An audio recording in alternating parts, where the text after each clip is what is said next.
Hello বন্ধুরা, welcome আপনাদের সবাইকে বেঙ্গল লার্নার্স ইউটিউব চ্যানেলটিতে। বন্ধুরা, আজকের এই ভিডিওটিতে আমরা আলোচনা করব যে আউটসোর্সিং কি, হোয়াট ইজ আউটসোর্সিং, আউটসোর্সিং কাকে বলে এবং কিভাবে এগুলো আপনি শিখতে পারবেন। তো বেশি দেরি না করে চলুন শুরু করা যাক। অনলাইন ইন্টারনেট থেকে টাকা আয় করা এমনিতেই অনেক উপায় এবং মাধ্যম আমি আপনাদের বলেছি, তবে আজকের আমাদের এই বিষয়টি হলো আউটসোর্সিং। এমনিতে আউটসোর্সিংয়ের কাজটি কেবল অনলাইন কাজ বলে বলা যেতে পারে না। হ্যাঁ, অনলাইনে এই ধরনের কাজের চাহিদা প্রচুর, যদিও অফলাইন মার্কেটেও আউটসোর্সিংয়ের মাধ্যমে প্রচুর কাজ পাওয়া যাচ্ছে। অনলাইন বলুন বা অফলাইন, দুটো ক্ষেত্রেই এই আউটসোর্সিংয়ের চাহিদা কিন্তু প্রচুর পরিমাণে বৃদ্ধি পেয়েছে। তাই আউটসোর্সিং শেখার উপায় বা আউটসোর্সিংয়ের কোর্স নিয়ে বর্তমানে ইন্টারনেটে প্রচুর সার্চ করা হচ্ছে। এমনিতে শিক্ষা গ্রহণ করার পর কেরিয়ার তৈরি করার ক্ষেত্রে আমাদের কাছে কেবল দুটি চয়েস অপশান রয়েছে। যেমন ধরুন, কেউ হয়তো যে কোনো ভালো একটি কোম্পানিতে চাকরি করার জন্য সিদ্ধান্ত নেন, আবার কেউ পছন্দের বিজনেস করতে চান। কিন্তু জব এবং বিজনেস ছাড়াও এখনের সময় একটি নতুন কেরিয়ার অপশান হলো আউটসোর্সিং কেরিয়ার। ভালো করে কেরিয়ার যদি তৈরি করতে পারেন তাহলে আউটসোর্সিং দ্বারা প্রচুর ইনকাম আপনি করতে পারবেন বাড়িতে বসে। তাই যদি আপনি একটি ভালো চাকরি পাচ্ছেন না, তাহলে আউটসোর্সিংয়ের বিষয়টি নিয়ে কাজ অবশ্যই শুরু করতে পারবেন।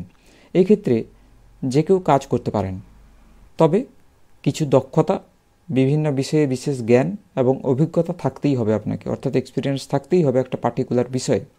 সোজাভাবে যদি আমি বলি, তাহলে আউটসোর্সিংয়ের কাজ করার জন্য আপনার কাছে এমন একটি বিশেষ স্কিল অর্থাৎ দক্ষতার প্রয়োজন। শুধু দক্ষতা বললে ভুল হবে, অভিজ্ঞতা অর্থাৎ এক্সপিরিয়েন্সেরও প্রয়োজন, যেটা আপনি অন্যদের বিক্রি করতে পারবেন। অর্থাৎ আপনি অন্যদের হয়ে কাজ করবেন, আপনার নলেজটাকে, আপনার এক্সপিরিয়েন্সটাকে, আপনার স্কিলটাকে কাজে লাগাবেন এবং তার বদলে আপনি টাকা ইনকাম করবেন। বন্ধুরা, আর একটা কথা বলে দিই যে এর আগে আমি ফ্রিল্যান্সিং নিয়ে কিন্তু অনেক ভিডিও বানিয়েছি।